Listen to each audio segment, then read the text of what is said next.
Istanbul is a really popular expat destination, so of course it was at the top of our list of places to check out. And it was on the way to our next destination in Southeast Asia, so it worked out perfectly to spend some time there. Plus, we wanted to take this exploratory trip to Istanbul to see if it's a good place for us to get long-term residency. There were a lot of things that we really liked about Istanbul and a few things that we didn't like. One thing that we didn't like is that we got scammed. And we're going to talk about that later in the video so that it does not happen to you.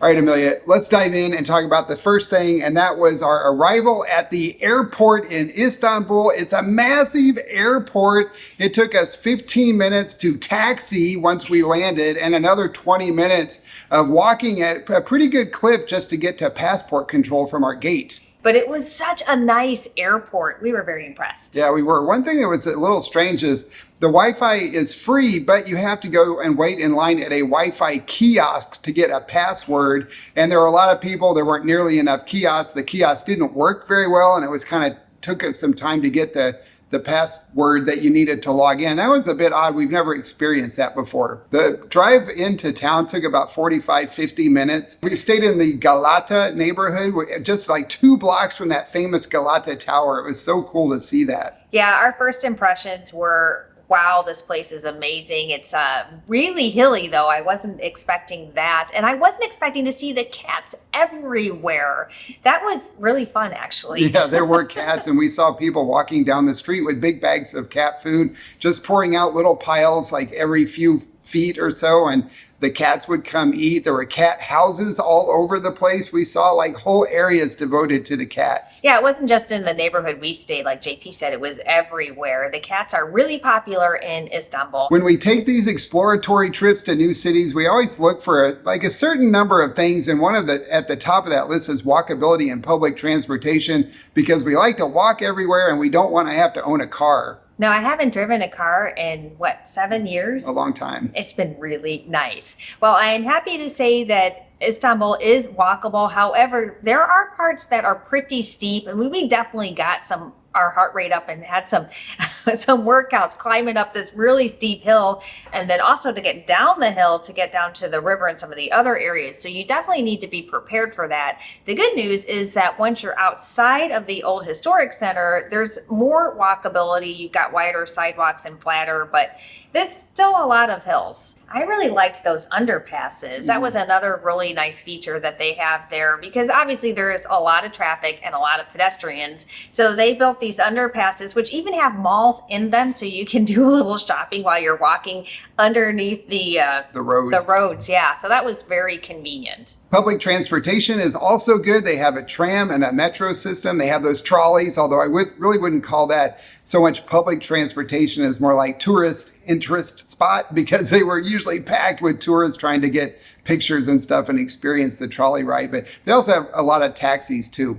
I would not recommend renting a car because the traffic was crazy bad. It was heavy. And you have to kind of know which way is one way or two way. And we saw multiple times where people would have to drive backwards, like back up for a block or two, because the traffic was coming on a one lane and they would meet in the middle and somebody had to give. And we saw a lot of people backing up. We're going to talk about how we got scammed in Istanbul next, but you can also get scammed online, and that is why we use Surfshark, today's sponsor. When we're traveling, we always use a virtual private network or a VPN to keep us safe online.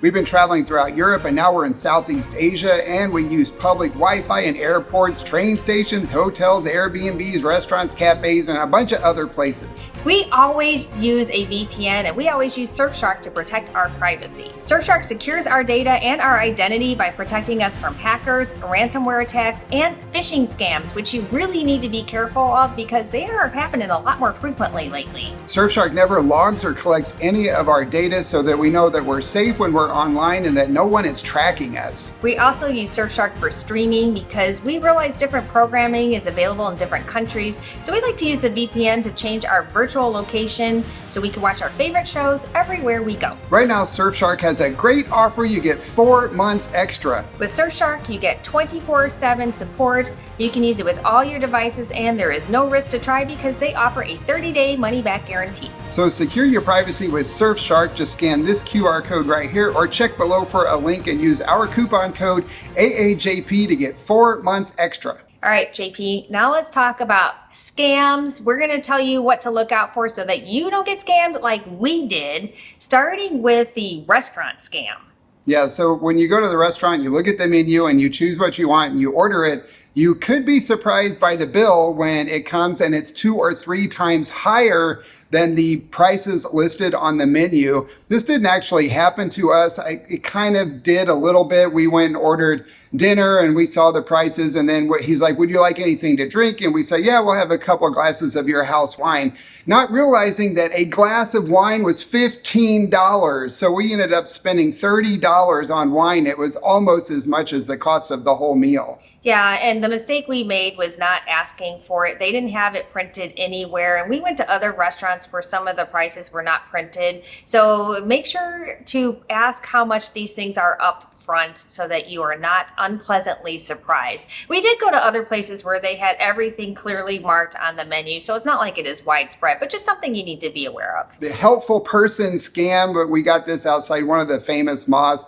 This guy just started talking to us. He was super friendly and he's like, I'm not a tour guide. I'm just giving you some tips about how to go see some things. We're like, okay, thank you. After a while, we're trying to get away from this guy and he's like, oh, come over here. I sell rugs. I can give you a business card. I'm like, sorry, we don't want a rug. And he's like, he kept following us and trying to get us to go look at his rugs. And finally, I said, we don't have a home to ship a rug to. And he got really belligerent and said, what, do you live under a bridge? Okay, so now for the scam that we really did fall for. We were walking across the bridge and I saw this shoe shine guy coming at me and he dropped his brush. And I thought, being the nice guy that I am, I'm going to point out that he dropped his brush, because I thought that would really stink if he had to go buy a new one to continue doing his job. And boy, he was so appreciative that I pointed that out. And he's like, oh my God, you're so nice. Here, let me give you a shoe shine. And then, he started shining my shoes. And then his cousin came up and they said something to each other in Turkish, which I'm pretty sure was, we got a couple sucker Americans here. So they were shining our shoes. And thankfully, they did a really nice job with the shoes. But then when it was all over, I was going to give him a tip just to say thank you. And he's like, that'll be $4.95. And in lira, that's $15. That was a lot of money for a shoe shine. And then he's like, no, that's for each of you. So they wanted $30 to shine our 2 sandals, which barely had any fabric on them to begin with. And I gave him some money. I'm like, that's it. I think I ended up giving him like $20. I was confused about the lira conversion in my head too. So I'm like, oh, it's not that much. And then after we were walking away, I'm like, I think I gave that guy $20. Well, and it wasn't even the money. It was the fact that we didn't even really want a shoe shine. I mean, like you said, at least they looked nice, but the whole point was that we were just trying to be nice and helpful. And we thought the guy was like, honestly, I thought, oh, the guy will just like brush the shoes off a little bit and call it good. But I was not expecting him to come back to us and say, okay, well, now you owe me. When we were walking away, I told Amelia that whole thing was a scam from the get-go. We never heard of it, but boy, we're never going to forget it. Yeah, so let us know in the comments below if you've experienced any of these scams or if you know of any others that either we or other viewers should watch out for in Istanbul or really anywhere. All right, next up, Amelia, is safety. And that despite the scam, we actually felt super safe. We walked around the city day and night. We saw a lot of single women, a lot of Instagrammers there and TikTokers doing their thing. Young single women walking around at night by themselves. We never felt in danger once. Well, my feeling is that there is definitely more of a community presence there. So the neighborhood we stayed in, there's all these little local businesses. Everybody knows each other and it just had a really nice positive vibes. And you go and you find all these different pockets where everybody knows each other. And that really helps a lot with the security as well. Mm-hmm. All right, when we take these exploratory trips, food and restaurants are near the top of our list for important factors. And we found that the food there was reasonably priced, not as cheap as we expected it to be. The restaurants, same thing. We expected them to be quite a bit cheaper than they were, but they just weren't. The wine was extremely expensive. Like a bottle of wine that we would buy in Portugal for $3 was more like $15 or $20 in Istanbul. Even in like Albania and Greece, it would have been about half of that. It's not like we buy top shelf wine or bottom shelf. Usually top, I guess it's on the top. The good stuff's up high. I never look up that high. We usually go for like the $10 range at the highest, but just to get a basic bottle of wine you're looking at like $15 there. Yeah, and the meals, some of the meals we ate were more on par with some prices we paid in the U.S. But that being said, that you can find a huge range of food. Heck, you can even get corn on the cob. We saw that a lot, and it looked delicious. I didn't get it because I didn't want it stuck in my teeth. It smelled really good too. Yeah. There was a lot of street food actually that we saw. So didn't we see sweet potatoes too? Was that there? No, that was not there. That is in the location we're in now. I'm getting my locations mixed up. That's the next. You're going to see that in our next video. Well, and what I liked is that there is just a ton of dining options. You've got international cuisine from everywhere, so we had no trouble eating anything we wanted. And if you have special dietary needs, you are going to be well taken care of there for sure. Things to do is next on our list, and there's so much to do there. There's so much history and cool architecture and buildings, and you've got the mosques, there's museums. The Grand Bazaar was amazing, unbelievable experience going through there. We read that it is one of the largest and oldest covered markets in the world with 61 covered streets and over 4,000 shops. 4,000 shops, people. Can you imagine?